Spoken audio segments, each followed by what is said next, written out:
Good evening, ladies and gentlemen. You're very much aware that you're here for the last of the 3 master classes to be given by Leon Russianoff. Leon Russianoff's been giving these classes for quite a long time. I think this is well on to the 6th year. And he sort of has become one of the treasures of the 92nd Street Y and the School of Music, which is sponsoring these master classes. I think that Leon's wit and humor, along with his wonderful insight and ability to communicate musical ideas to his students, the winning is we really have the winning combination at the master teacher. We love Leon. His students love Leon. He has produced some of the most important clarinetists in the world today. His students have been a real treasure for our country. It's really a pleasure tonight to introduce Leon Russianoff to you, and I'm sure you're going to have a wonderful evening. Thank you.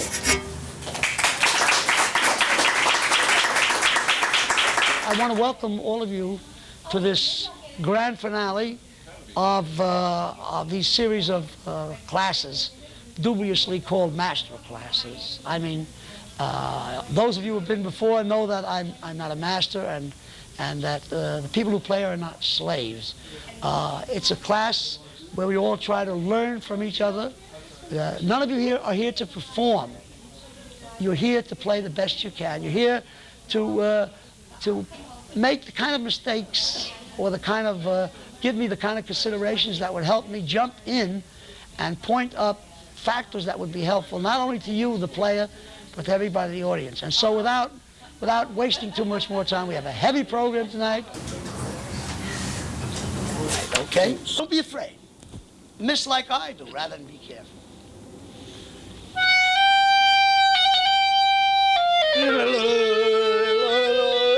No, she just loves that tapering off all the time. It's beautiful.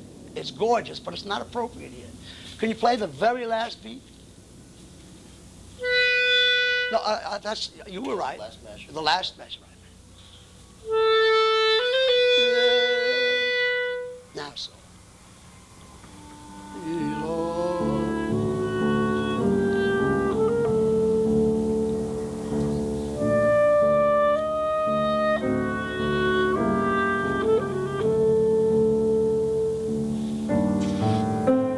I try to work with them to realize their clarinet ambitions.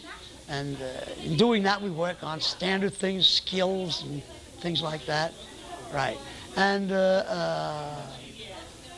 beyond that, we try to sort of release them from all the neurotic things that we manage to accumulate in a lifetime, like all the things that could be defined as over-trying, being desperate to be successful, trying to be perfect, trying to do better than somebody else, trying to compete, worrying about other people thinking about you. I find that relating to people on those terms and discovering if they're really hung up in their attempt to find happiness, they're also going to be equally hung up in their attempt to find success in playing the clarinet. Let me do my bit. See, I'm whiting out a slur, I'm whiting out another slur, I'm whiting out a diminuendo, and I'm whiting out an accent. And all of a sudden, all I've got there is the notes. Okay? Now, you see those notes? Play it the way you feel it. Make believe you never saw, you don't know what a sign is. You're like Frank Sinatra. You don't know what a crescendo is. You only know how to sing. You understand? Okay? Now, you see what he did this time? He kept going to the end. He didn't do it, show what you did the first time. Now, just really overdo the marks, okay? I'll show you what's written.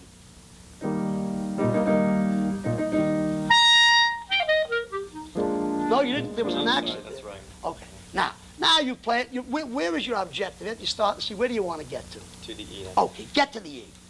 All right. Now there's another thing. I feel that staccato was probably, but this time I can't blame the marks. See, that staccato was too long and too melodic a staccato. It's a real staccato. Okay, son?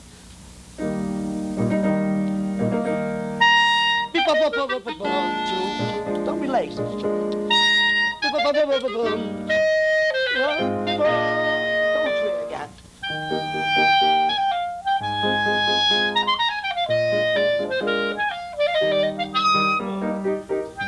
Okay, no, he's so helpful. He does exactly what I'd like to point out. He made a mistake, and God forbid, not everybody should know it. So he went and said, oh. See, he might have gotten away with that mistake, but he said, no, I got to let everybody know because I got to expiate myself in the face of God. I've offended the almighty, play correctly gods. Look, when you make a mistake, you didn't know it. You don't know it. As I always suggest to my students, when you make a mistake in the orchestra, look at the second clarinet player. That's the only way to handle a mistake. You know what I mean? But everybody goes, oh, I'm sorry. Oh, I'm stupid. You know, all kind of self-abuse because you made a mistake, which is, if you didn't make mistakes, all clarinet players would be out of business, son, you know, and I don't want you to put me out of business. So make mistakes, but don't make believe you didn't make a mistake. Now, a clarinet's a musical instrument. It just produces some sounds, but it does have the ability to project something of what you're feeling inside of yourself. And many people don't rely on their own feelings. They rely more on what they're told to do. Freedom is tough to handle. And many people don't want freedom and can't handle it. They'd rather be in the Army, where they can't make any mistakes because you're told what to do, and if you just listen, you do it. But I try to see if I can help a person find the ability to wrestle is the old word, to wrestle with freedom and to come up a winner, you know? It's like a solo.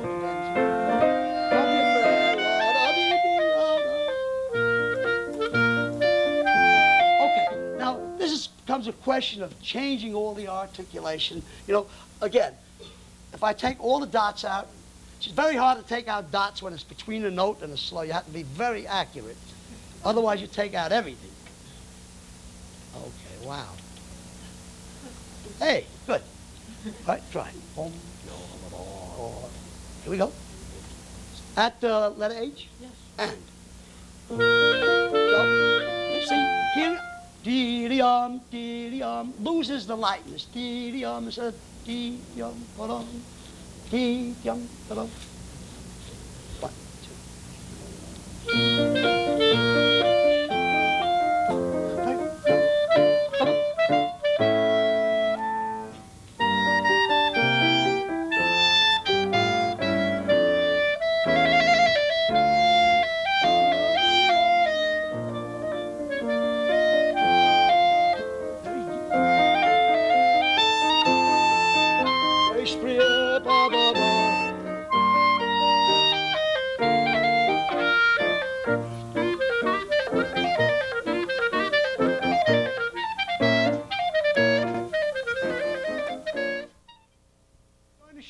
What I'll do is I'll demonstrate, again, the two ways of giving an audition. One, I'm giving the audition for somebody else's student who I don't want to make the audition, see. Okay, play.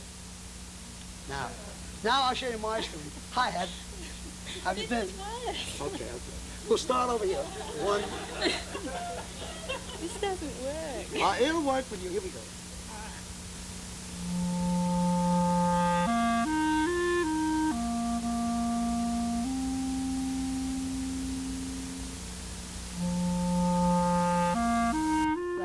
Freedom allows you to become as fine and as happy, basically, a person as you can be, and to bring happiness to a couple other people in your life and to spread it. So the clarinet to me is not just a tool to perform music with. Ready? 1, 1, go!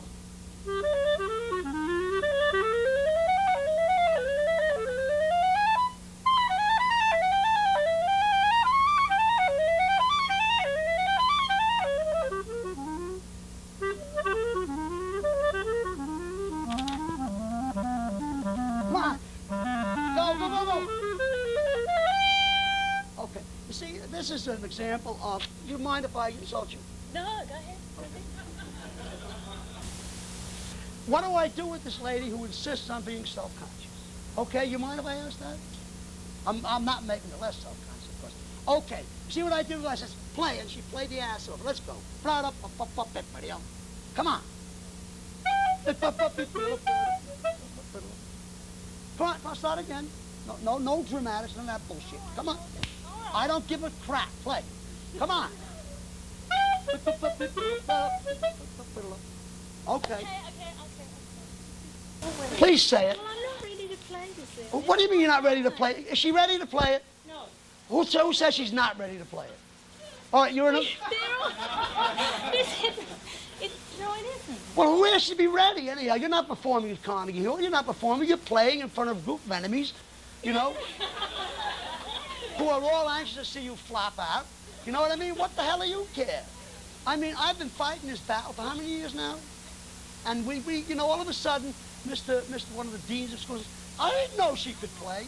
I said, damn well she could play. I know she can play, and you ought to be playing.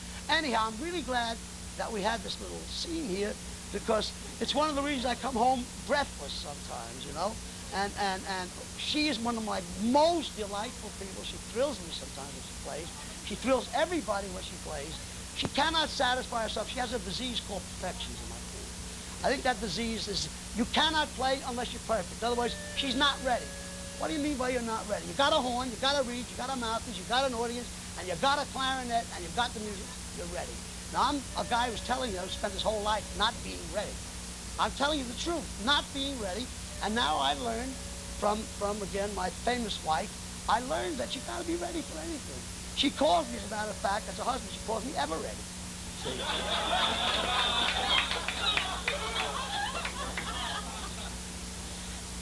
Are you going to play next? Deal with a guy like Todd, who's a very good player. We're talking about an opinion, and I should be saying everything that in my view, or to me it appears, or it seems to me. In other words, I'm not asserting any edicts from on high. I'm giving you my opinion as to what I would like better. Can we start alone with Todd from the beginning? Alone. I want to hear it. See, alone I can really pick on him better, actually.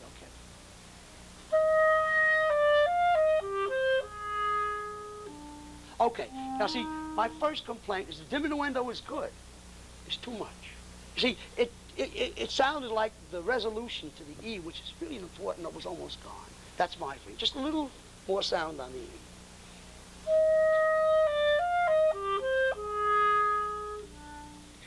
All right, another thing. Remember I said that every time there's an eighth rest, it signals automatically to take a breath. You really don't need it. Again, it's because you think that's an eighth rest and that's another eighth rest that you feel you have enough time to take a breath. Really, if you think of the rest as a space, how much space is determined by you, not a full eighth exact rest. So I would suggest I would not breathe if you can till here. So you get a feeling of this phrase, which is really sub-phrases, phrase 1, phrase 2. There's several sub-phrases that it feels like one, okay? And.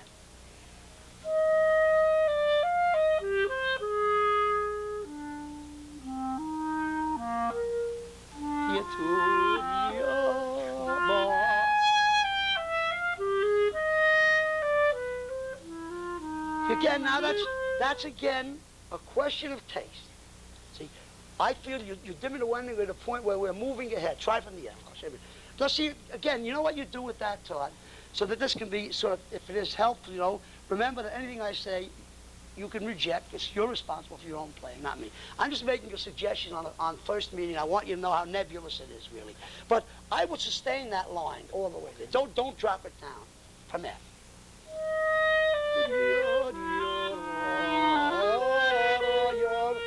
In other words, instead of one phrase, another phrase, and another phrase, a long line. I'm a lover of the long line.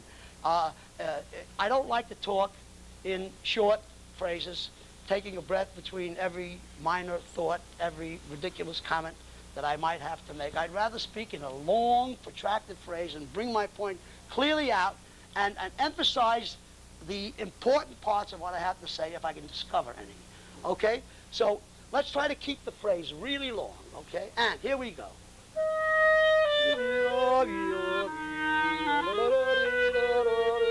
Now, you play that way and try the other way, and you have to decide. And there's a million other ways, you know what I mean? What I want to do is that there's no way. I noticed that there are an awful lot of signs on here. Sing, there's a circle, there's an arrow, there's a breath attack, there's over here says connect these, then race them. All right, let me make another statement. First of all, everybody's scared that the high note's going to come out. So let's try to get da-da-da-da-da-dee, right from there. I'd like you to, just to practice, lifting that E to G finger high enough. See, he's got a motion like that. It's a stymied, it's a stiffened motion. E, and he's not moving. And I'm asking you to do this. E, G, it's up, down, like a rocking motion. Try again. Again. Tempo. Da-da-da-da-da. See, we need a little time, a couple of months, we'll get that, okay? All right, I mean, now play it the way you like to play it again. You join me.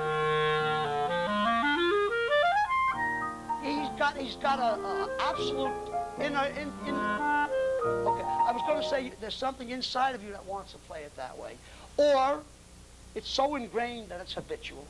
See, ingrained is a word I like to use. When you do a thing often enough, it becomes habitual. I call it ingrained, grooved in. This is grooved into you to do it this way. And so if you went to an orchestra and the conductor said, I don't want that. I want straight playing. You should be able to do it, right? Okay. I am now a conductor of an orchestra. Okay? 1, 2, 3, 4. No, here. Here. Okay. Again, keep the 5 even. Don't play 2 and 3. Not la la la la la la la la la la 5. Give me the 5. 1, 2, 3. Again. Okay. Here we go. F. Now again, you took liberties with it. Yep. Did he? Okay. I always have testimony. 1, 2, 3, 4. 1, 2, 3, 4. 1, 2, 3, 4. Go. And. Now, basically that way. I'll take it from the pickup, the triplets. Basically, play it more even, okay?